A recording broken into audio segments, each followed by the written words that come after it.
শেষ বেঞ্চের ছেলেটি।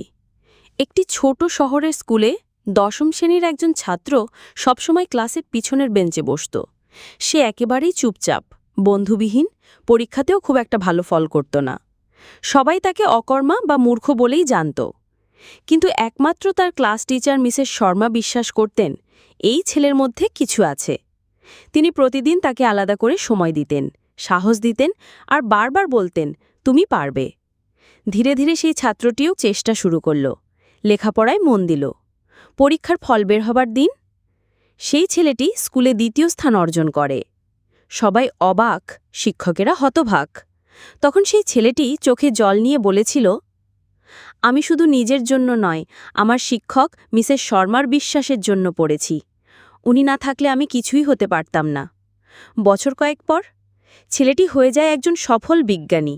আর একদিন একটা জাতীয় অনুষ্ঠানে তাকে যখন জিজ্ঞেস করা হয়, আপনার প্রেরণাকে, সে বলেছিল, আমার শিক্ষক, যিনি কখনো হাল ছাড়েননি আমার ওপর থেকে।